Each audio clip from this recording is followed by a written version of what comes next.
Hi. So I first want to start with, I'm not an archivist. So the stuff I'm going to tell you today is based in the research that I do at BBC Research and Development. It's a lot about metadata, so hopefully it's going to be really relevant to everybody. But I'm not going to get all of the use cases right, so I'm hoping at the end there'll be quite a few questions and we can kind of dig into where it would be most useful for people. Okay, so let's start off. So the first reason I want to talk about media provenance and where we know where pixels come from starts here, really. I mean, a long time before this piece of content. This is maybe 4 or 5 years old.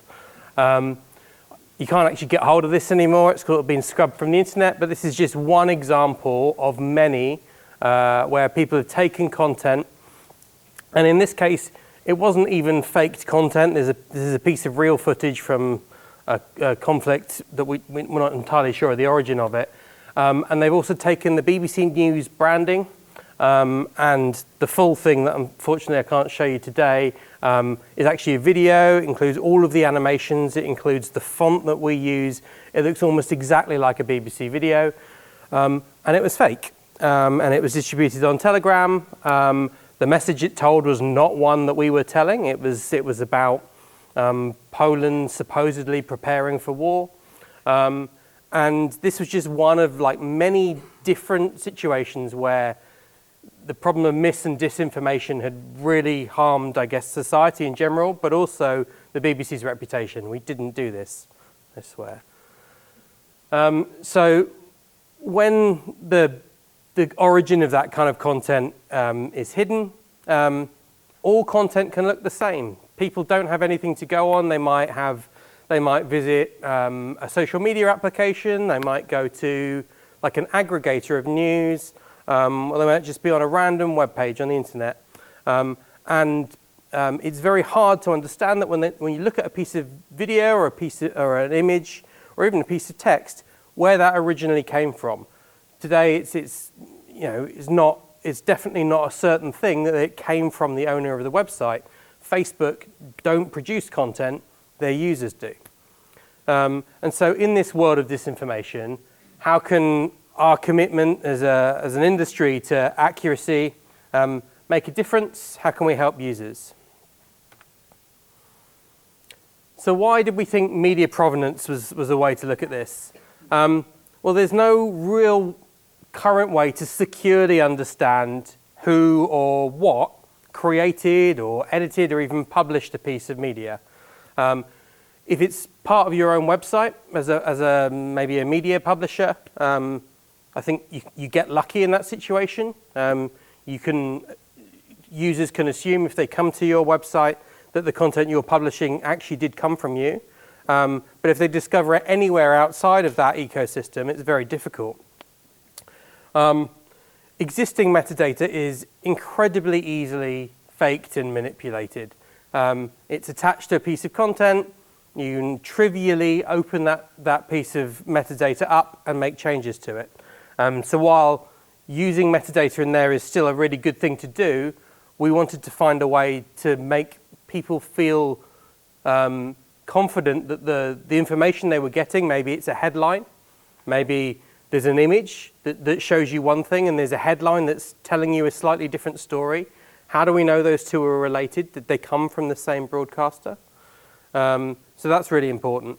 And then the media itself is easily manipulated. There's no guarantee that it's original or genuine. And particularly as today we've talked a lot about AI,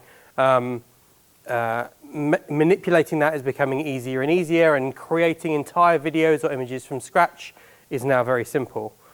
And so the last reason was that there was no clear way to show both our employees and consumers what edits have happened along the way in a piece of content.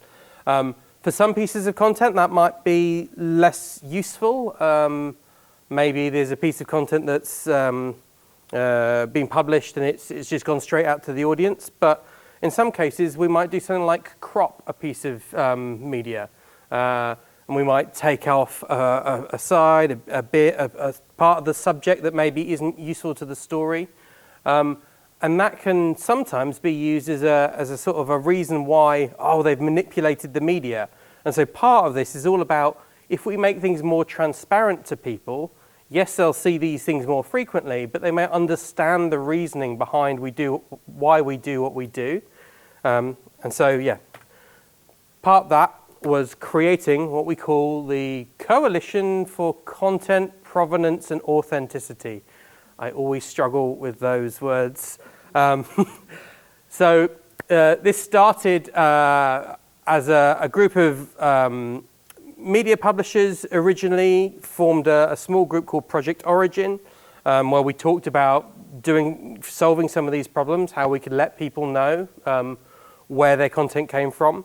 And then we discovered another activity going on with Adobe, who were pulling together lots of technology vendors in the space to try and to create a similar thing that would describe how edits had happened so that people could understand whether something had been photoshopped or not. And so we came together and created this organization to create an open standard. And just briefly, I'll go over how it works, and then we'll go into what it does. So on the right, you can see this is your image, video, or audio. That's where the data sits. And traditionally, your metadata that was attached to the object would live next to that. And we've just created our own version of that metadata that lives alongside. We call it a manifest. And inside that, you have this claim signature, a claim, and then the important bit down the bottom is where all the metadata sits. These are called assertions. Assertions about the content. Something that you are saying is true about the content. If you're a camera, you might add this data, and your assertions might be, this was taken at this date and time with this aperture and all of the other bits of metadata. If you're a broadcaster, your assertion might be, this is the headline, this is the caption, or maybe this is the process we went through to verify the content. And so that is linked to the data with a hash. So we make sure that if the image or the video or audio data changes in any way, somebody manipulates it, that hash breaks. It's no longer the same. And so we can make that clear to users. We do the same with the assertions. So if they change, we know what's happened. And then finally, we link it with a signature. And that signature comes either from you as a media organization or as a tool vendor or as a camera. So we can use this new structure to do some really useful things. So we've talked about AI quite a lot and how amazing it can be in helping us handle huge amounts of our own data. But this is more about trying to understand where generative AI content has come into our systems, or for consumers to understand where that might have happened. So this is TikTok. TikTok are using C2PA. When either somebody uploads a bit of content to TikTok that's come from an AI tool that supports C2PA, that includes ChatGPT and the OpenAI ones, and a few others, or where TikTok have applied their own AI filters, for example, then they add this little label down the bottom, AI generated, to help users understand where it's come from. And apparently that is going to be available to people who download those videos as well. So I'm really hoping soon, when organizations like the BBC get a video in from, we have a portal that lets people submit content, we'll be able to check that as well for that label, AI generated. Here's another example of where this can be really useful. So on the right is the final photo, and then on the left is just a small part of the edit tree that is captured by C2PA. And so here it's showing there's been lots of steps and lots of different components that have been added together to produce that final image. Clearly not originally from a camera, but you can now very clearly see as a user exactly where that's come from. And it's also quite useful in becoming a sort of an interchange format. adding edit history to something is not a new concept, but it's often trapped in individual parts of a workflow. One of the great things about C2PA is it lets you add that to content, so you can see it along its workflow. And then here's an example that we did a trial with. So I think we released 5 pieces of content, and we did a trial with our Verify team, who are, the BBC Verify are like a fact-checking part of the BBC. And what they do is amazing. They go through and they do manual fact-checking, geolocation, checking shadows, all that kind of thing, to verify all of the content that comes in. Not all of it, but the bits that are really important to tell the audience about.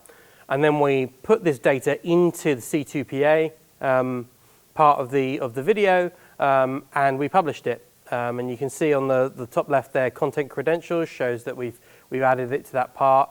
And then we asked users as part of this, does this extra metadata help you trust the authenticity of this content more? And I think over 80% suggested that it would.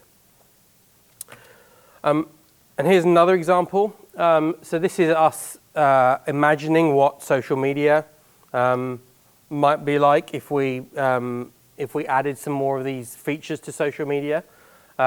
So here you can see this image has been posted. It's got a BBC News logo on the top left. Is it genuine? We just saw at the beginning that it's very possible to get a BBC logo and create a piece of content and the BBC font. So it's not, there's no way to know for sure in that situation. But what if we could use the content that the system we just talked about to augment it and add a signature, a cryptographic signature with C2PA that tells somebody it really was from the BBC. Here's another example. So here I've said, I think I've got the date wrong on this, but here I've said Russian tank in Ukraine.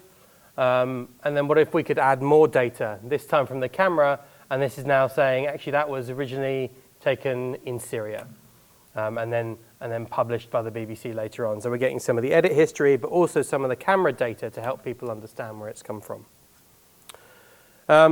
So as I said before, one of the issues with websites is that lots of websites include content from all around the web. So this isn't so much about sites, but it's about publishers and it's about the tools and devices. And so if you want to do some of this, you basically get hold of a certificate. The certificate authority verifies you are who they say you say you are, and then you get a certificate and you use that to sign, and that gives you your signature. We've got quite a few people involved at this point. Down the bottom is a set of the publishers that are involved, but we're also getting quite a lot of vendors. That's just some of the really big names, but there's hundreds at this point. LinkedIn's a notable one there. This is available now on LinkedIn. There's very little content to see, but if you do have C2PA content, you can post it on LinkedIn, and it'll show users. How am I doing for time? Yeah. Okay, so we just saw that edit history. So one of the really useful things in C2PA is it lets people assemble that edit history together. And we do that with something called ingredients and actions. So we say a piece of content has maybe 3 ingredients in this example. So it's a video, it's got 2 shots of video going into it and maybe some branding assets as well. And then a video editing tool might pull all of those together and then save all of that data in the C2PA metadata. And then we might go another step. Maybe we import it into a media asset management system. And maybe we add some more metadata there. So that metadata might be verification data, or it might be something else. And that data might sit there for quite a while. And maybe there's another step or another 10 steps beyond this where we add more metadata to it over time. And it might become important to know where that comes from. Just a quick example of one of the issues we have as we try and implement this if you were to take a workflow in pretty much any image or video workflow, there's going to be a lot of steps. And unfortunately, C2PA requires that every time you modify the piece of content, you add a step and you add a signature. So that requires support in lots of different pieces of content, lots of different tools. Sorry. There are other techniques, including things like fingerprinting and watermarking, that can help you get around that, or just using a database. But at its basic level, we need support across the board. Not an archivist. Do we have similar problems in archiving? There's clearly like issues on ingest that we need to sort out. So storing that kind of camera level provenance for new stuff might become useful much later. But one we spent quite a lot of time on talking about in the standards organization is, how do we keep these signatures valid for the long term? Because the keys that you keep as part of a certificate are so important. If somebody steals those, they could become you. They could pretend to be you. Keeping them safe is really important. And so they need quite short expiry times. And so how do we keep those signatures valid in the long term? If I come back 100 years later, how do I validate that signature is still valid? We've started thinking about that, but it could definitely do with some more consideration.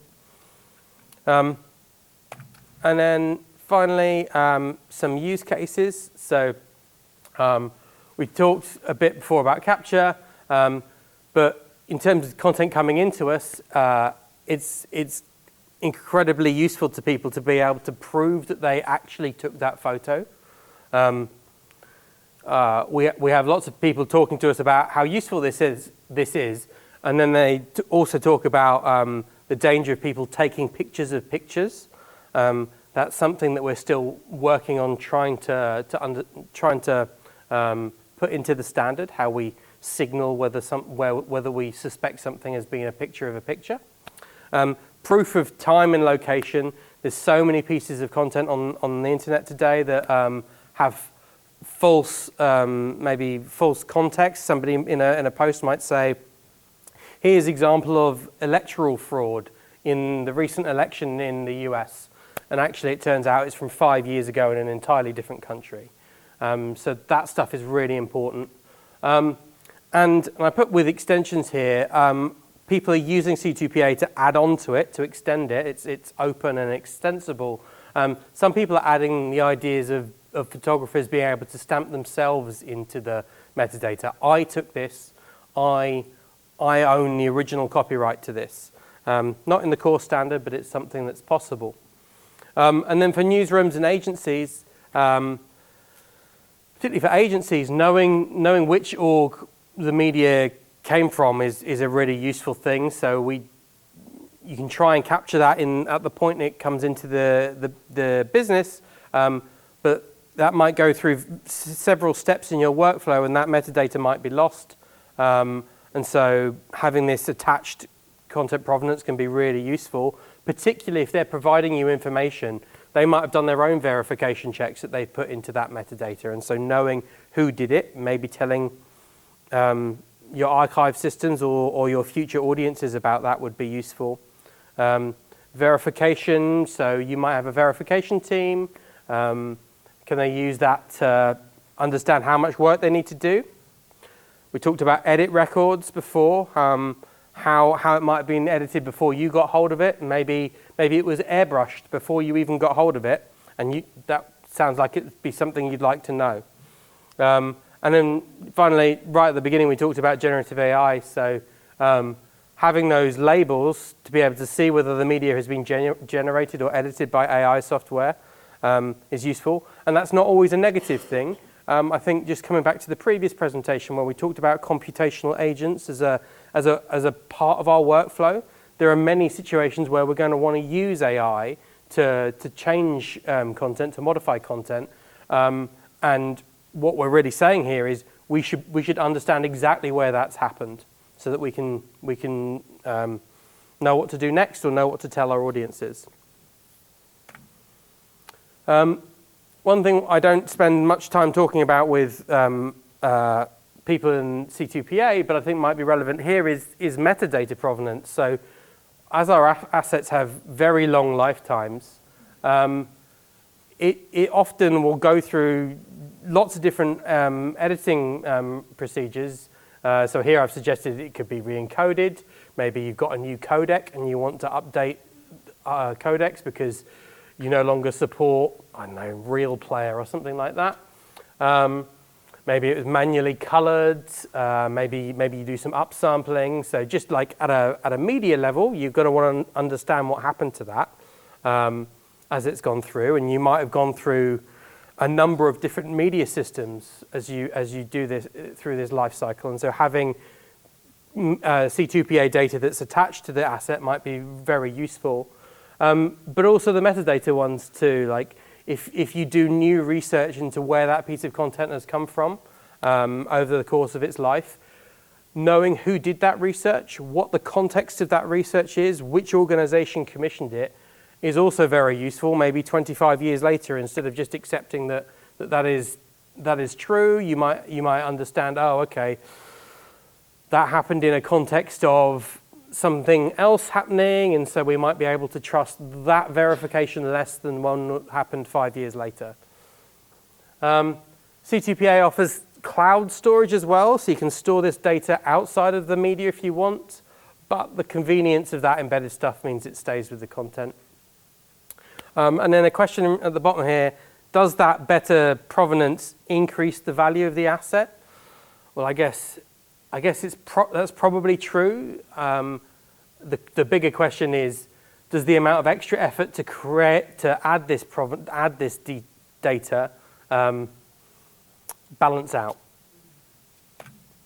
And then finally, we talked a little bit about the consumer use cases, but when the content's off platform, so I showed you that that mock-up of Facebook, is very dependent. So Facebook doesn't support that kind of thing today. LinkedIn does. So go and check that out if you get a chance. Understanding whether something came from generative AI or a genuine camera we've tested with audiences, something very important to them, particularly the genuine camera. They'd very much like to know that. And it depends on the type of content, obviously. Human verification details, we talked about our trial, and that camera metadata, understanding exactly where it came from. And also edits. We actually found an interesting thing, which was when we originally told users about the types of edits that we'd done, in some cases that can actually cause them to trust the content less because they weren't expecting us to have done any editing process. And so we really think educating users as we were to roll this out would be useful. So yeah, at the BBC, this is still very much research. Like I said, we showed a trial with 5 bits of content. We're exploring where else we could use this in our workflow. Tried it at the consumer end, like to try it at the ingest end, and we have some interest on the archive end as well. So thank you very much.